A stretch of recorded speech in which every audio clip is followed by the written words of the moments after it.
যতবার সুবহানাল্লাহ আলহামদুলিল্লাহ বলা হয় ততবারই জান্নাতের মধ্যে ফলের গাছ তৈরি হয়। তাহলে জীবনে কোটি কোটি বার সুবহানাল্লাহ আলহামদুলিল্লাহ পড়তে পড়তে তো একটা ব্যক্তি জান্নাতে কোটি কোটি গাছের মালিক হয়েছে, তাহলে সে ফল কতদিনে ভক্ষণ করবে? আজীব আজীব প্রশ্ন। মাশাআল্লাহ, নোয়াখালীর মানুষের মাথায় এত প্যাচ। ভাই, আলামুল গায়েবকে আমরা অনেকে আলামুল হাজিরের সাথে তুলনা করি। জান্নাত এটা কি গায়েবের জগৎ না হাজিরের জগৎ? গায়েব আর হাজির বুঝেন তো? যেটা অদৃশ্য, যেটা আমাদের চোখের আড়ালে, যেটা আমরা দেখি না, সেটা কিসের জগৎ? গায়েবের জগৎ। সেই গায়েবের জগৎ, সেখানে আল্লাহ রাব্বুল আলামিন কি করবেন, কি ধরন হবে, সেটাকে আমাদের এই দৃশ্যমান জগতের সাথে তুলনা করা এটা অজ্ঞানতা। আলামুল গায়েবের প্রতিটা বিষয় হবে আল্লাহর ইলম অনুযায়ী। আমরা এটাকে দুনিয়ার সাথে যদি তুলনা করি তাহলে ভুল হবে।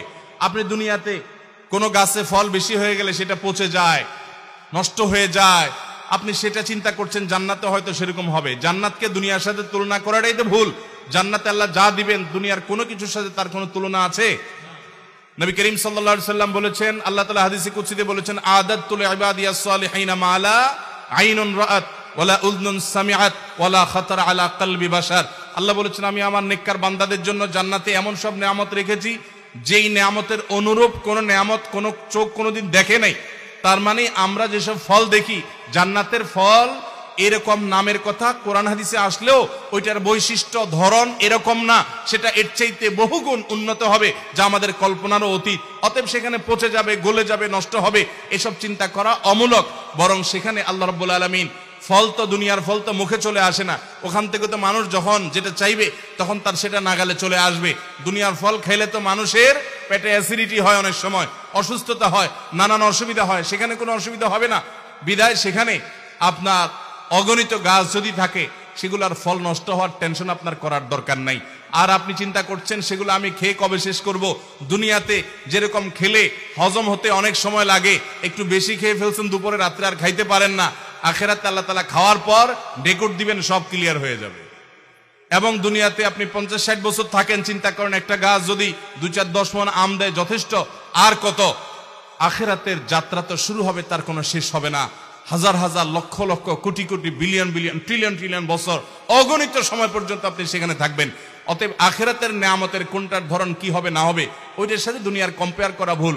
অনেকে প্রশ্ন করেন যে ভাই, আল্লাহ জান্নাতে যা চাইবেন তা দিবেন, তো আমি যদি আল্লাহর কাছে বলি জান্নাতে আল্লাহ আমার বিড়ি খেতে মনে চাইছে, আল্লাহ কি দিবে? তো আমি বলি ভাই, এরকম কুরুচিপূর্ণ মানুষটা জান্নাতে যাওয়ার কথা না। আর যদি যায়ও, তার এই কুরুচিটা থাকবে না। অতএব অদৃশ্যের জগৎ, আল্লাহ সম্পর্কে আমাদের অনেকে এরকম প্রশ্ন করি আমরা, যেগুলো আমাদের সাথে তুলনা করি।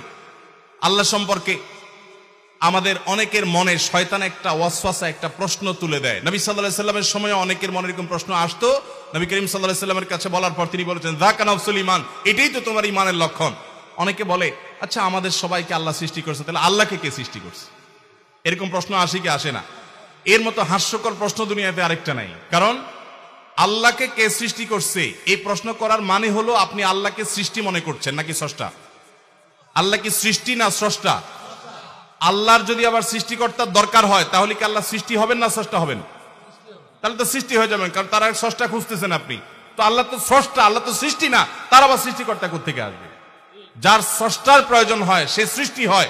আল্লাহ যদি, তার যদি আপনি আবার স্রষ্টার কল্পনা করেন, তাহলে সেক্ষেত্রে আল্লাহকে তো আপনি খালেক মানলেন না, তিনি তো স্রষ্টা হলেন না। সবাই যদি সৃষ্টি হয়, তাহলে স্রষ্টা হবে কে?